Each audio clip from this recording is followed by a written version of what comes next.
Hello dear parents, welcome to my channel Helping Hands. I help for autistic and hearing impaired children. I am Dr. Darshita. I welcome you all to my channel. I hope you all are doing good. And today's our topic is management of anxiety in autism. थोड़ा बहुत डर हम सभी को लगता है. Definition of anxiety is a response to threat. जो आपको एक डर लगता है, लेकिन अगर ये डर अननेचुरल है according to your age, according to situation और काफ़ी मात्रा में देखा जाता है और इसकी वजह से आपकी जो नॉर्मल रूटीन लाइफ है उसे हेल्थी वे में जीने में आपको तकलीफ़ हो रही है, कुछ प्रॉब्लम्स आ रही है, तो इस कंडीशन में आपको एंग्जाइटी का होना देखा जाता है. और इस कंडीशन को अगर आप एक न्यूरोलॉजिस्ट से बात कर सकते हैं, इसके बारे में आप इसका डायग्नोसिस करा सकते हैं, उसका एक प्रॉपर ट्रीटमेंट प्रोटोकॉल होता है वो फॉलो कर सकते हैं, तो धीरे धीरे आप उस एंग्जाइटी से बाहर आ सकते हैं. So in autistic children it is seen that they have lot of anxiety. उनको सेपरेशन एंग्जाइटी होती है, वो अपने पेरेंट्स से अलग नहीं रह सकते हैं, खासकर अपनी मम्मा से, कि अगर मम्मा को थोड़ी देर के लिए भी कहीं बाहर जाना होता है तो वो बच्चे नहीं रह सकते हैं. उनको कहीं सोशल फंक्शंस में जाने में एंग्जाइटी रहती है, बाहर दूसरे बच्चों के साथ खेलने में भी एंग्जाइटी होती है. बहुत सारी चीज़ें दिखी जाती है कि जो आम तौर पर छोटी छोटी चीज़ों में नॉर्मल बच्चे नहीं महसूस करते हैं, वो ऑटिस्टिक बच्चे महसूस करते हैं. और इसकी वजह से उनका जो सोशलाइजेशन है वो इम्पेयर हो जाता है, वो दूसरे बच्चों के साथ इतना घुल मिल नहीं पाते हैं, उनका एकेडमिक परफॉर्मेंस डाउन होता जाता है, लर्निंग डाउन होता जाता है. तो इस कंडीशन में अगर आप एक पेरेंट हो तो आपको किस तरह से आप इस सिचुएशन को हैंडल कर सकते हैं, इसके बारे में हम बात करेंगे. उसका किस तरह से मैनेजमेंट कर सकते हैं और अपने बच्चे को मन से इतना स्ट्रांग बनाए कि आपकी जो फियर है, एंग्जाइटी है, उससे आप ज़्यादा स्ट्रांग हो. इसके बारे में आज हम बात करते हैं. वीडियो शुरू करने से पहले अगर आपने मेरे चैनल को अभी तक सब्सक्राइब नहीं किया है तो please subscribe to my channel helping hands. और अगर वीडियो अच्छा लगे तो इसे एक लाइक दीजिएगा, दूसरे पेरेंट्स के साथ शेयर कीजिएगा और कमेंट बॉक्स में मुझे कमेंट करके बताइएगा ज़रूर. ठीक है, तो आज हम बात करते हैं एंग्जाइटी के बारे में. It is a neurological and biological reaction to a threat. Anxiety को 3 प्लेन्स पर हम देखेंगे कि कॉग्निटिव रिस्पॉन्स होता है, बिहेवियरल रिस्पॉन्स होता है, फिजियोलॉजिकल रिस्पॉन्स होता है. कॉग्निटिव रिस्पॉन्स में हम देखें तो उसका एकेडमिक परफॉर्मेंस डाउन होता जाता है, वो स्टडीज़ में डाउन होते जाते हैं, लर्निंग उनकी पीछे रह जाती है, स्कूल में ज़्यादा देर बैठते नहीं हैं, उनका एस्केप बिहेवियर होता है.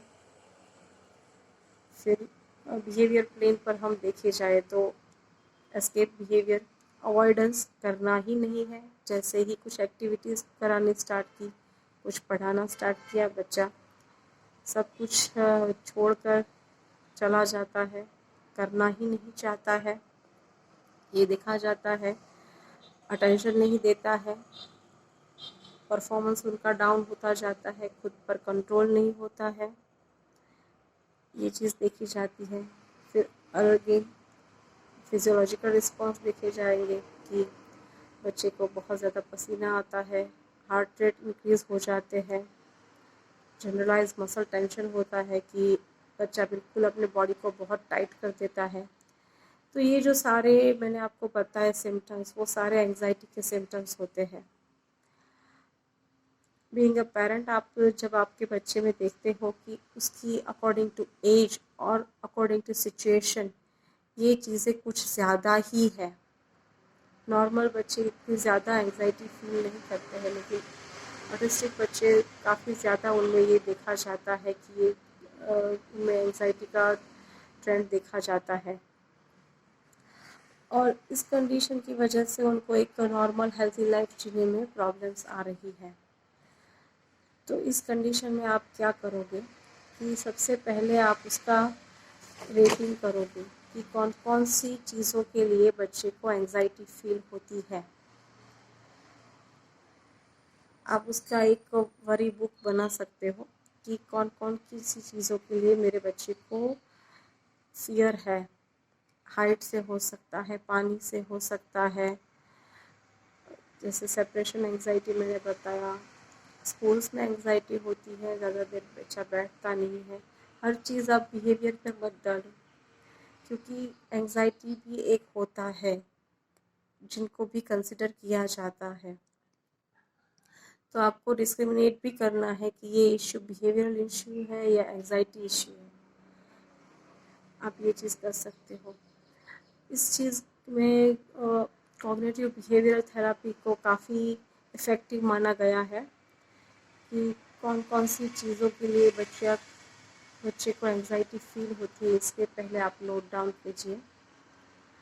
उसके बाद आप लुक एट द थॉट्स, कौन सा उनके अंदर थॉट है जिसकी वजह से बच्चे को ये फीलिंग्स आ रही है, ये चीज़ नहीं करनी है, और फिर बिहेवियर एस्केप बिहेवियर हो जाता है या अपने आप को बच्चा आइसोलेट कर लेता है। जनरली ये देखा जाता है कि एंजाइटी अगर ट्रीट नहीं की जाती है इनिशियल डेज में, आपको लगेगा कि ये तो वक्त रहते चले जाएगी, लेकिन आगे जाकर ये बच्चों के साथ रहती है और ये क्रॉनिक होती जाती है। फिर छोटी से छोटी चीज़ के लिए भी बच्चा डर जाता है, जैसे कि कॉकरोच हो गया, छिपकली हो गई, एक छोटी सी भी आवाज़ भी होगी ना घर में तो भी बच्चा डर जाएगा। डोरबेल बज गया तो भी बच्चा डर जाएगा। ये काफ़ी एक्सट्रीम लेवल पर एंजाइटी इन बच्चों में देखी जाती है। तो आपको ये नोट डाउन करना है कि कौन कौन सी चीज़ों के लिए बच्चों को एंजाइटी होती है, ठीक है। उसके बाद हम उसको मेजर करेंगे कि is it appropriate according to age and situation. अगर सिचुएशन के मुताबिक है या नहीं है, उस पर हम एनालिसिस करेंगे। उसका फिर रेटिंग होगा। उसके बाद होगा कि उसके साथ और कौन से फिजियोलॉजिकल सिम्टम्स भी है, ये चीज़ भी हमें आपको देखनी है कि इन स्वेटिंग है, इंक्रीज हार्ट रेट है, लॉट ऑफ पर्सपिरेशन देखा जाता है, लॉट ऑफ यूरिनेशन, ये चीज़ें भी होती हैं। तो ये चीज़ आपको देखनी होगी। उसके बाद आपको जब ट्रीटमेंट उसमें होती है, तो अगर बच्चा छोटा है तो उनको cognitive behavioural play therapy advice की जाती है कि जिस कंडीशन में बच्चा प्ले वे मेथड में अपनी एंजाइटी को बाहर निकालने की कोशिश करता है।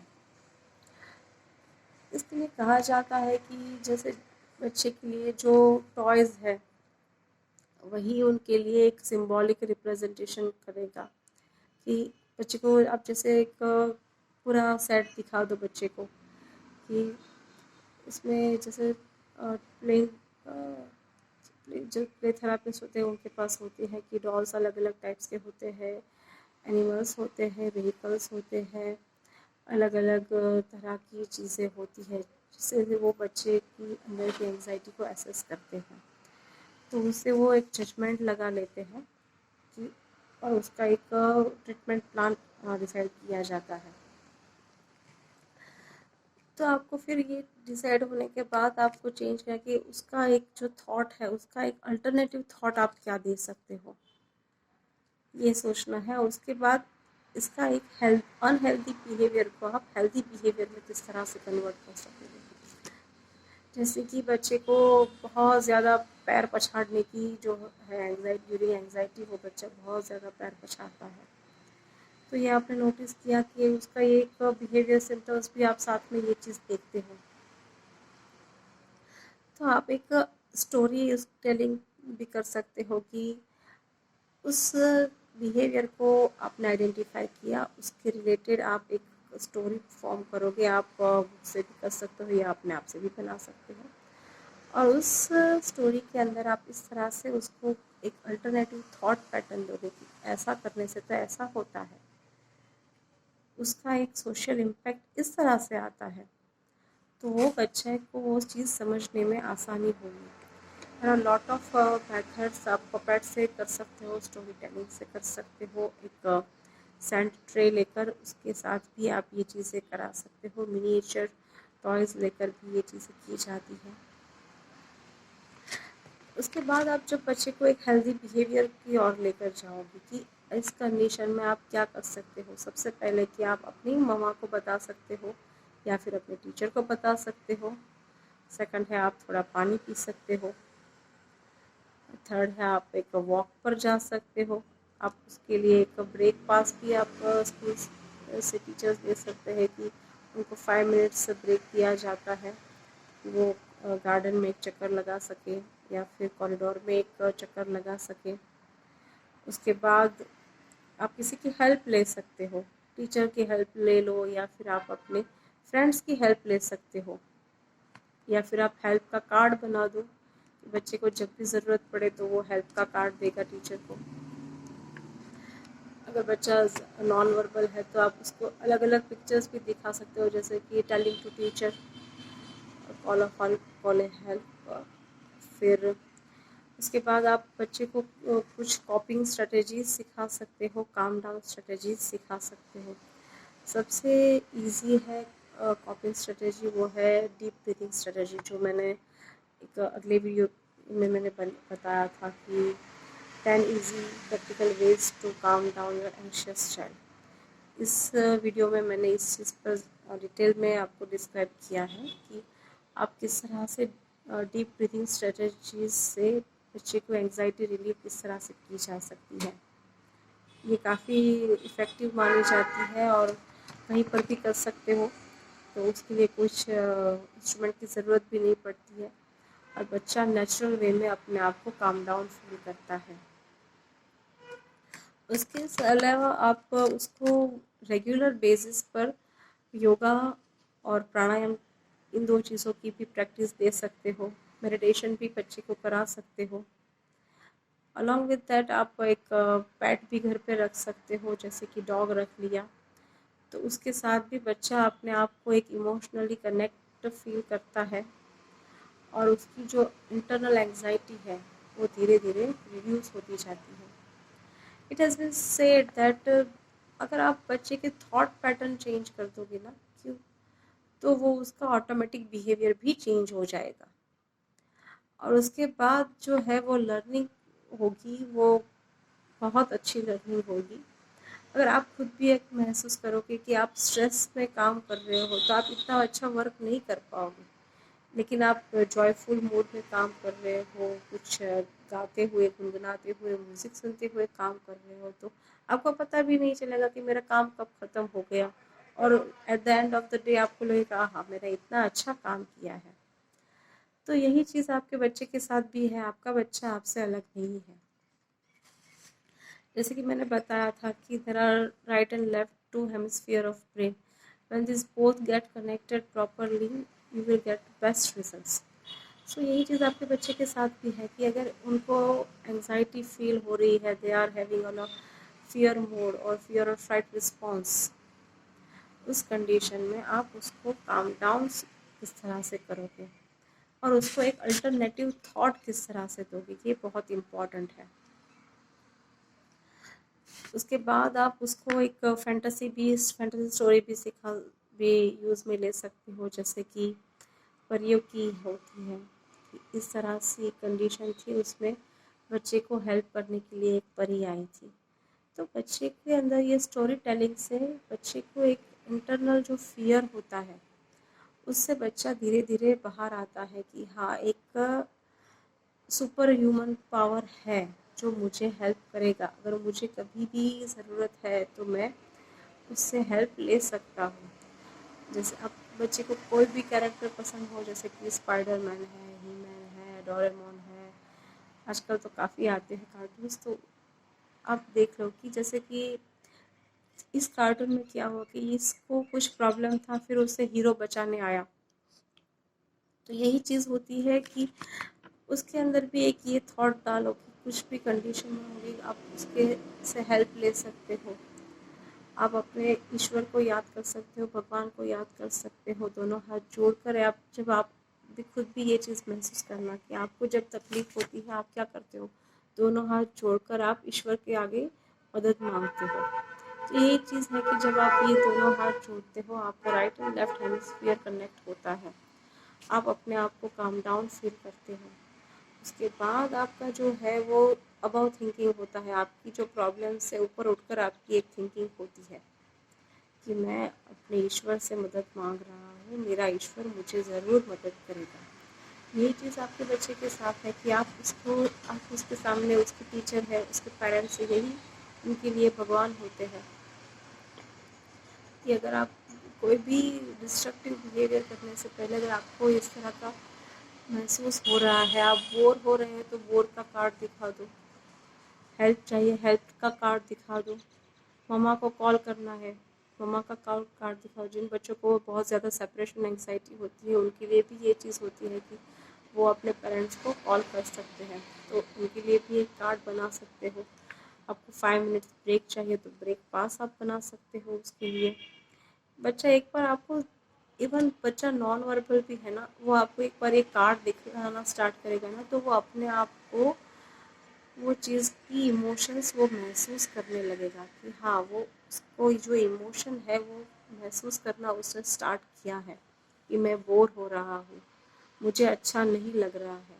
तो फिर वो कार्ड लेकर जब आपको वो उठाकर देता है तो आप समझ लो कि उसने अपनी फीलिंग को आइडेंटिफाई किया है। बच्चा सेल्फ रेगुलेशन पर जा रहा है, बच्चा इमोशनल रेगुलेशन की ओर बढ़ रहा है। So this is a positive sign. ठीक है, फिर धीरे धीरे आप बच्चे को वर्बली भी ये चीज़ सिखा सकते हो कि आप ये चीज़ बोलो। ठीक है, उसकी अलॉन्ग विद दैट आप स्पीच थेरेपी भी करा सकते हो। बच्चे को आप उसके थॉट प्रोसेस के बदले एक आप अल्टरनेटिव थॉट प्रोसेस जब दे रहे हो, एक हेल्दी थॉट प्रोसेस दे रहे हो, तब बच्चे का ऑटोमेटिक बिहेवियर भी चेंज होता है क्योंकि उसके अंदर की फीलिंग चेंज हुई है।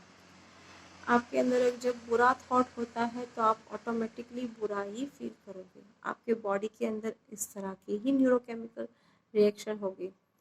लेकिन जब आप अच्छा फील करते हो तो आपके अंदर गुड थॉट्स होंगे, गुड थॉट्स है, गुड फीलिंग्स डेवलप होती है और आपका काम भी अच्छा होता है। ठीक है, तो यही चीज़ आपके बच्चे के साथ भी है। तो आपको जो करना है, बेसिक जो आपका वर्क है वो है कि एक identify the fear, identify the threat. First आप उसके लिए एक बुक बना दो। उसके बाद आपका वर्क है कि आपको जो different different sensory motor techniques मैंने आपसे डिस्कस की है वो इम्प्लीमेंट करना स्टार्ट कर दो। अल्टरनेटिव थॉट देना स्टार्ट करो। उससे बाद फीलिंग्स अल्टर होगी, उसके बाद बिहेवियर्स अल्टर हो गए। ठीक है, उसको आप फैंटेसी क्रिएट करके आप बता सकते हो, जैसे मैंने अलग अलग टेक्निक्स आपको बताई।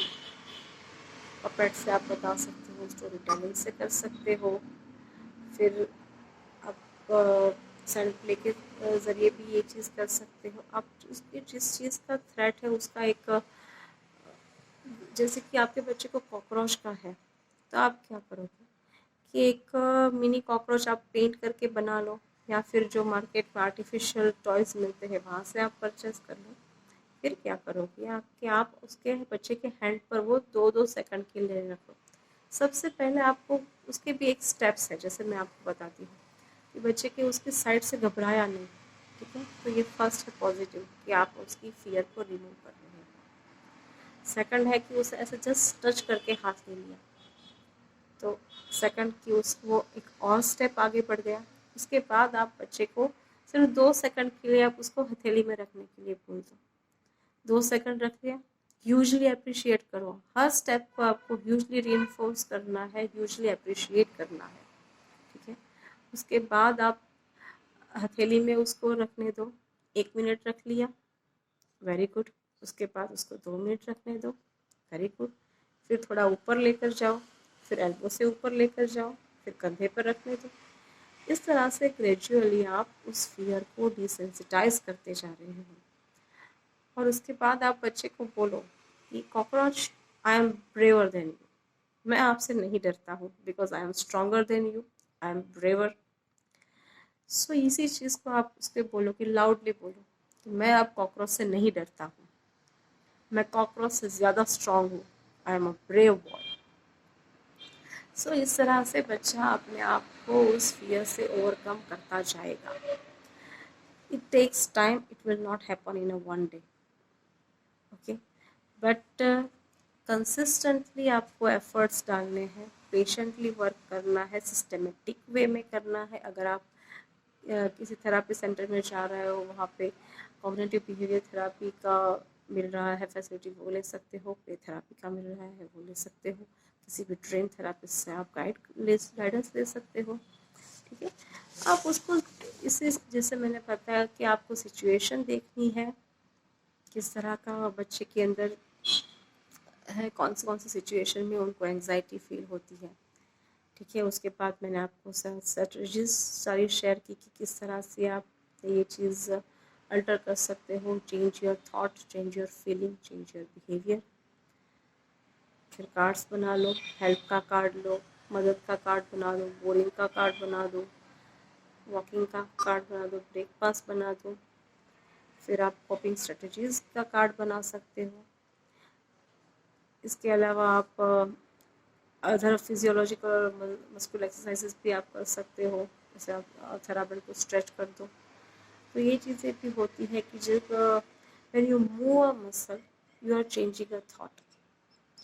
सो it is a interlink things. आप कुछ से भी आर्ट थेरापी का यूज़ कर सकते हो, म्यूज़िक थेरापी का कर सकते हो कि बच्चे को इस तरह का जब डर होता है वो ये म्यूज़िक सुनता है या फिर ये भगवान का गाना लगा दो, तो उसके अंदर की जो फीलिंग है वो ऑटोमेटिकली धीरे धीरे दूर होती जाती है। कई बच्चों को गेम्स और अलग अलग प्ले एक्टिविटीज़ भी दी जाती है, आपके थेरापिस्ट आपको सजेस्ट करेंगे कि उस तरह की थेरापेटिक एक्टिविटी से भी बच्चे के अंदर का जो डर है, एंग्जाइटी है, वो धीरे धीरे कम होती जाएगी, बच्चे का एकेडमिक परफॉर्मेंस अच्छा होगा और बच्चा जो आइसोलेट कर अपने आप को फील कर रहा है उसमें भी उसको मदद मिलेगी। बच्चा एक फ्रेंड्स बनाना स्टार्ट कर देगा, उसके अंदर की जो सोशल एंग्जाइटी है वो भी रिड्यूस होना स्टार्ट हो जाएगी। एटलीस्ट अगर आपके बच्चे का एक फ्रेंड होना, तो भी आप ये कंसिडर कर लो कि he is having a good coping strategies now to adjust with other human beings. So आप ये जो मैंने आपके साथ जो स्ट्रेटजीज शेयर की, उससे आप धीरे धीरे बच्चे के अंदर की एंग्जाइटी को मैनेज करना स्टार्ट करो, तो उसके आपको in a long term and short term आपको रिजल्ट्स अच्छे मिलेंगे। बच्चा स्कूल